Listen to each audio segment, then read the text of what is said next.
E aí, galera, beleza? Mais um sabadão aí de gravação de aulas e ao vivo também, né? Da nossa mentoria Química VIPMed. Então, LF aqui com vocês para fazermos mais uma provinha da UERJ discursiva 2019 esse ano, né? O nosso aninho de 2019 já resolvemos 25, 24, 20 e agora 19. Então, vamos resolver essa provinha. Estava conversando aqui em off.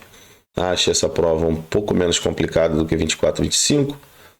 Uma provinha bem bacana, não tão complicada assim em termos de questões. Não cheguei a ver nenhuma questão um pouco mais difícil se comparado às questões, né, de 24 e 25, tá bom?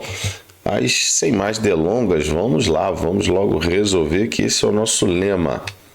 Então vamos aqui logo para a primeira questão. A primeira questão, ela envolve uma parte de estrutura atômica, né? Fala um pouquinho de conceito de massa atômica, né? Subnível de maior energia. Mas lembrando que na prova da UERJ, ele dá a distribuição eletrônica. A gente vai ver aqui na questão 13, eu colei a tabela. Eu vou até pegar essa tabela aqui e colar na questão 1. Aqui eu vou mostrar algumas coisinhas aqui interessantes durante a resolução. Tá? Então deixa a tabelinha colada aqui pra gente. Vamos botar aqui bonitinho, beleza. Então vamos lá, o meteorito Bendergor foi um dos poucos itens do acervo do Museu Nacional que não sofreu danos após o incêndio ocorrido em 2018. A resistência do meteorito a altas temperaturas deve ser os principais componentes químicos, cujas temperaturas de fusão estão apresentadas na tabela abaixo. Então a gente tem aqui o famoso FECONI. Antigamente a tabela periódica vinha essa classificação aqui, ó, tá vendo? Ó? Esses caras eram da família 8B. Os três grupos da tabela formaria como se fosse um grupo só. Por quê? Porque eles têm propriedades muito semelhantes. Principais propriedades desse grupo que eu chamo de FECONI. Eles possuem atração por ímã, né? Então, esses caras aqui são atraídos por ímã e nem são todos metais que são atraídos por ímã. Muito cuidado com isso. Já vi questão que o cara... Essa é a questão questão objetiva, né? Você tem lá ferro, alumínio e, não sei, magnésio. E aí, um dos itens é separação magnética, né? E aí o aluno acha que isso aqui não é possível, porque todos são metais. É possível sim, porque somente o ferro vai responder à atração do ímã, o alumínio e o magnésio não. Então vai haver uma separação, tanto que no ferro velho faz isso, né? Alguns metais não são atraídos pelo ímã e outros metais são. Então eles conseguem fazer uma separação ali já prévia em relação aos metais que têm aqui, que eles possuem ali naquela quantidade toda de metal. Então, enfim, mais uma propriedade interessante é que os três podem apresentar os dois estados de oxidação, mais 2 e mais 3. Lembrando que quando eu tenho um composto, por exemplo, FeOH2 e FeOH3, ambos são hidróxidos de ferro. Mas a gente chama esse aqui de hidróxido ferroso e esse aqui de hidróxido férrico. Tá? Quando a gente tem dois elementos, um elemento, né? um elemento formando dois compostos, e esses elementos, os NOx são diferentes, o menor NOx a gente coloca oso e o maior NOx a gente coloca ico. Tá legal? Se ele tiver mais, a gente tem que usar o prefixo hipoper. O per vai ser o maior dos maiores e o hipo vai ser o menor dos menores, como acontece com alguns elementos da família 17, que é essa família aqui. Beleza? Então, essas propriedades desses metais são interessantes, uma vez que isso pode ser cobrado em prova. Bom, nomeie o tipo de ligação interatômica presente entre esses componentes no meteorito. Então, você vai botar aqui, ó, ligação. Vai botar aqui, ó, ligação. Você pode botar metálica. Tipo de ligação metálica, você pode colocar aqui, só indicar para a banca que você está falando do primeiro comando, tá? Você bota aqui tipo de ligação ou ligação metálica, tanto faz, não tem problema não, tá? Então aqui, ó, não tem linhazinha dentro aqui, tá? Não tem linha. A gente tem que escrever aqui, tentar, até que o meu agora saiu mais ou menos, que de vez em quando ele vai descer morro, vai subir morro, enfim. Bom, e nomeie, a gente tem que sempre ter cuidado com os comandos. Eu vou rabiscar aqui o comando, óbvio que você não vai fazer isso na tua prova. Nomeie. Então, nomeie você dá um nome, tá? Nomeie também é aquele com maior temperatura de fusão. Então, quem tem a maior temperatura de fusão? É o ferro. Então, você bota aqui maior temperatura de fusão. Você bota o quê? Ferro. Se ele pedir o nomeio, você bota o símbolo, você perde ponto, tá? Não acredito que você perca toda a pontuação, mas vai perder um pontinho sim. Beleza? Em seguida, indique o símbolo. Ó, agora é o símbolo.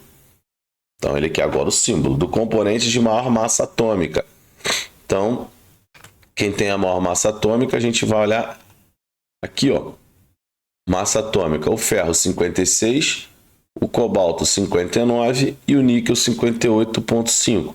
Então, como você tem a tabela, é só você olhar, a massa atômica está aqui, ó.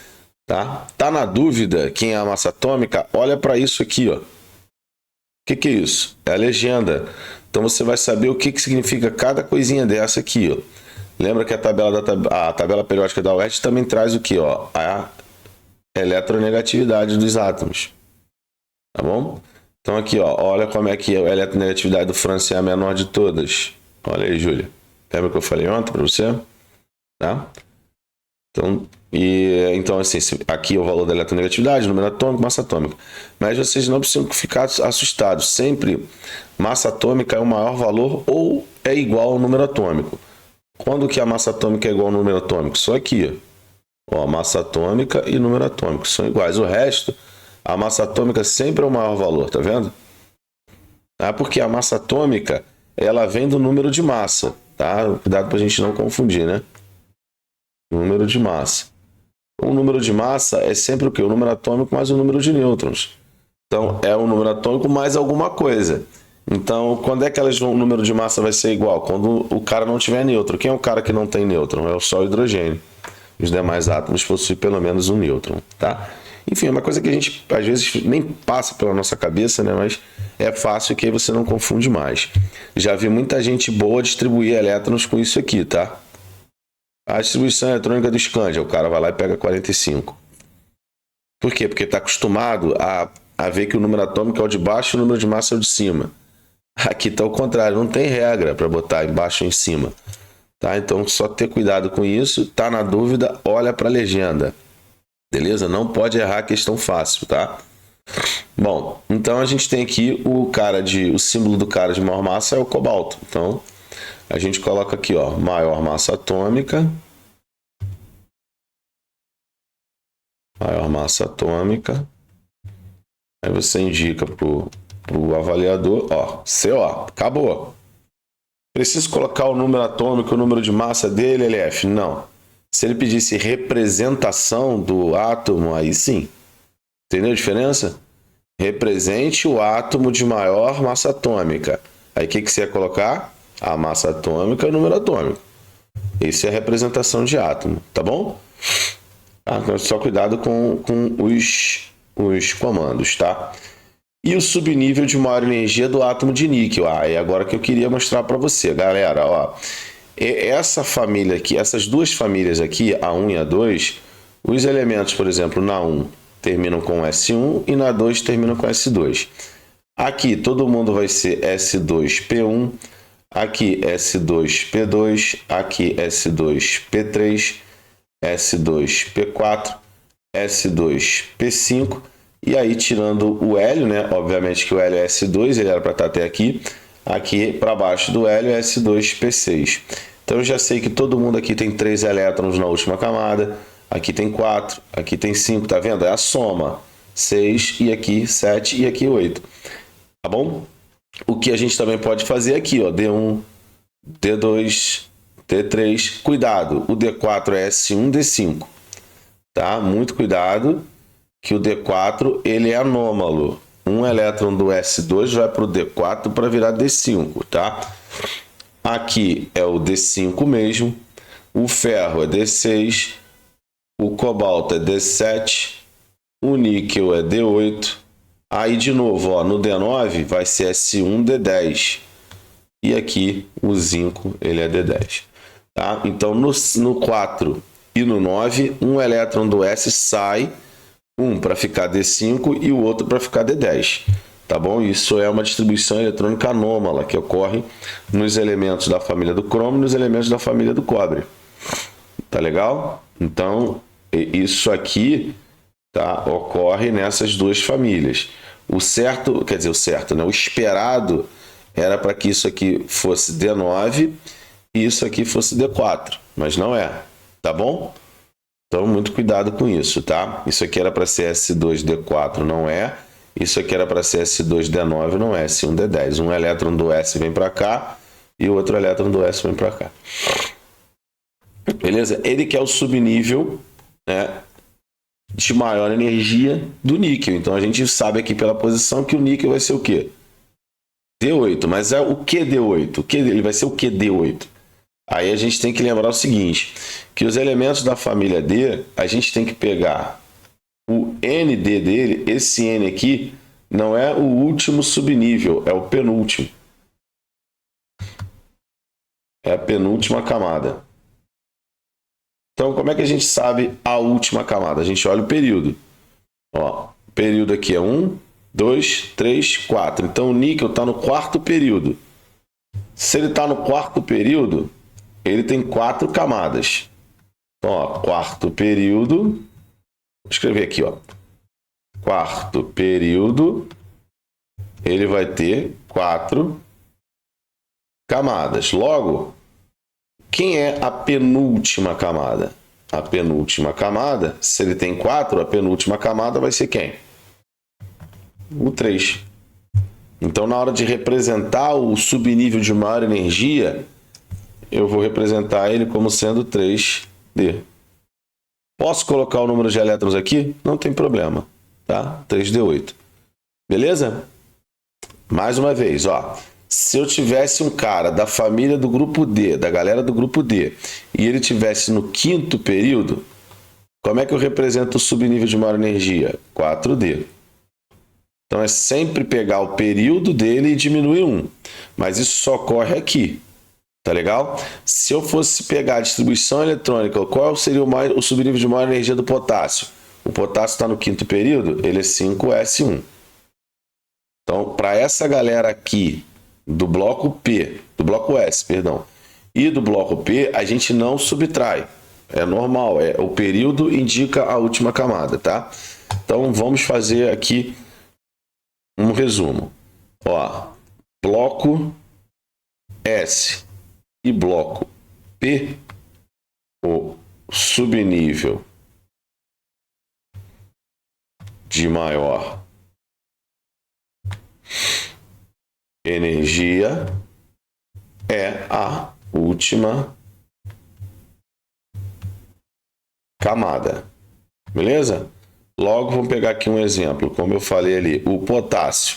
O potássio está no quinto período. E no bloco S1, logo ele vai ser 5S1. Então, só olhar a posição dele aqui, ó. Ele está na galera S1 e ele está no quinto período. Lembra que eu falei, ó? É brincar de jogo da velha. Eu digo quem é o cara, você vai dizer quem é o subnível. Eu digo quem é o subnível, você vai me dizer quem é o cara. Por exemplo, quem seria o 6S2? Ó, S2 é aqui. 6S2 é o cara do sexto período. O 6S2 é o bário. Encontrei. Tá? Vou pegar um exemplo lá do P. Quem seria o 5P3? Ó, P3 está aqui. 5P3 é o cara do quinto período. Ó, primeiro, segundo, terceiro, quarto, quinto período. 5P3, ó, é o antimônio. SB. Entendeu como é que faz? Ah, isso é para SP. Agora, para bloco D, o subnível de maior energia é a penúltima camada. Então, exemplo que a gente fez aqui, o níquel. O níquel é do quarto período. Ele é do quarto período, ele é do bloco D8, se ele é do quarto período, qual vai ser o subnível dele? Eu tenho que diminuir uma unidade, porque o subnível de maior energia é da penúltima camada, então ele vai ser o 3D8. Beleza? Deu para entender isso? Tá, se deu para entender, quem seria o, por exemplo, o 4D10? 4D10, a gente tem que procurar ele em que período? No quinto. Porque se a penúltima camada dele é de mais energia, então agora ele vai estar no quinto período. Entendeu? Agora o raciocínio tem que ser o quê? Somar. Porque agora eu quero achar ele. Quando eu tenho ele, eu subtraio o período. Quando eu quero achar ele, eu somo para achar o período. Entendendo? Então 4D10 ele vai estar nessa coluna aqui, ó. D10. Aí aqui é primeiro, segundo, terceiro, quarto, quinto período. Ele está aqui. Ó, é o cádmio. Encontrei o cara. Beleza? Tudo bem? Então, fica mais fácil trabalhar a distribuição eletrônica, posição de elemento, sabendo isso. Você não vai precisar usar a distribuição eletrônica, beleza? Então, quando ele pede aqui o subnível de mais energia, né? Aí tu vai colocar aqui o subnível. Você pode até colocar aqui o subnível do níquel. Igual a 3D. Você pode botar o 8 aqui? Pode. Se você não botou o 8, você perde ponto? Não. Tá? Porque o 8 não faz parte do subnível. Isso é específico para o níquel. Ele é que é 3D8, entendeu? Mas se você coloca só 3D, não tem problema nenhum, tá bom? Ninguém vai tirar ponto por isso, não. Tá?